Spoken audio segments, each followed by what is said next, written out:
Hey, Book, how much would you think the nose affected you tonight? Not at all, honestly. The nose feels fine. So, we lost the game. Next up is Anthony Slater with The Athletic. Yeah, Devin. What has Patrick Beverley done the last couple of games defensively that you feel like has been effective? He's ultra aggressive. He's denying, limiting touches. So, he has one objective out there, and we understand that. So, I feel like other things should open up, and, we have to look at the film and see what's open and see what we can get. Next is Rachel Nichols with ESPN, followed by Dwayne Rankin. Hey, Buck, it's been a while since you guys lost a basketball game. Yeah. What was the conversation in the post-game lunch room? The spirit's high. We move on to the next one. That's what type of team we are. We've been that way the whole season. So, we're going to stick with that. We're going to come in tomorrow, go over film, regroup, and get ready for game 4. What were some of the biggest differences first time on the floor? I think he was getting his wind under him, getting back, coming off of a virus, not doing any activity for a few days. But, he's ready to go. He's ready to get the practice tomorrow and, ready to get back at it. Next is Dwayne Rankin with the Arizona Republic, followed by Mark Spears.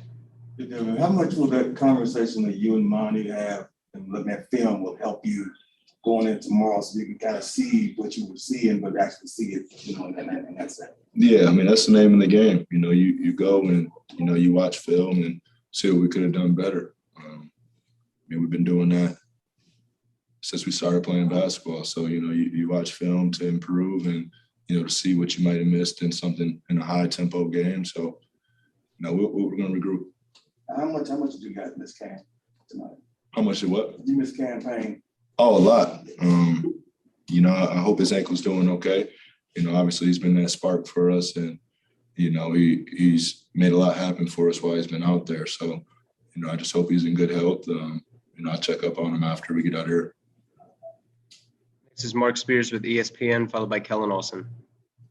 Well, I'm assuming this is the first time you played with a mask. How did you adjust to it? And also, you talk about talking to Rip. Yeah. The advice he gave you. It's fine, honestly. I don't really see it, or it doesn't affect me. I did talk to Rip about it. I've been preaching for a long time. He's my favorite player of all time. And, I've had short conversations with him in the past. And, I thought this was the perfect time, to talk to him some more and get some advice. So, he chopped it up with me for a minute, gave me some great feedback, put me in the right mindset to go out there. And, we have to just be better next game. What did he say?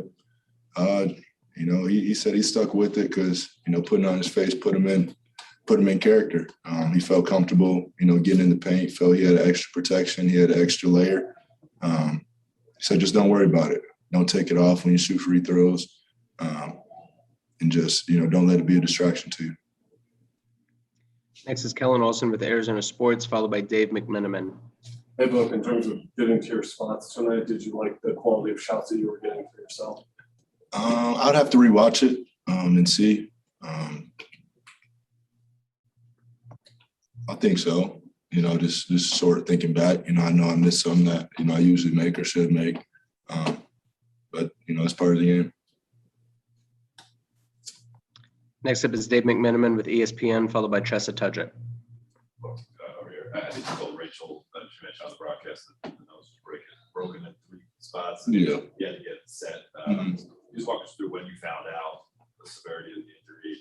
Were you able to sleep? Did you sleep a different way than you normally would? What was the getting it set process like? That was probably the worst part. It was a procedure that they usually say they put you under for, but we had a flight out a couple hours later, so they just numbed it up.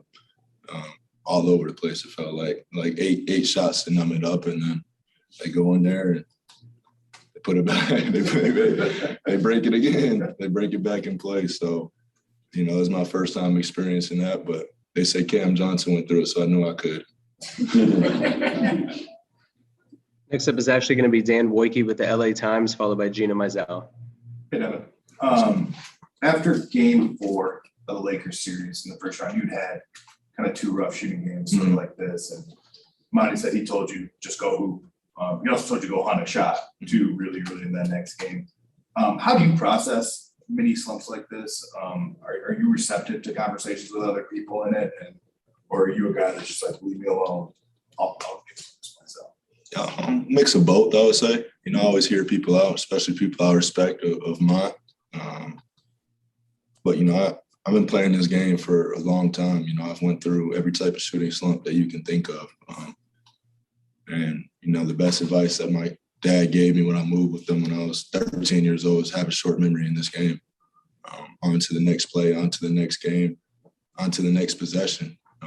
So the quicker you can have a short memory and just be confident in yourself and the work that you've put in. And, you know, I've pretty much seen every type of situation on the court. So, you know, I believe in my work. So next game's going to be better. Next is Gina Mizell with Suns.com, and then Greg Moore. Hey, but the last time you guys lost a game here, it was 2 days and then went on the streak that you guys were on. Is there anything from those 2 days after game 3 of the Lakers series as far as how you guys approached kind of bouncing back that you feel like can help you guys this time around? I mean, we keep our gym the same. You know, that was my first time experiencing that. After we won versus the Lakers and lost 2, you know, we're down 2-1 in LA and you come in the gym and it's chill. Everybody's laughing, everybody's having a good time, but focus at the same time. Just with the, you know, there's an understanding around the team on what our next objective is and what we have to do.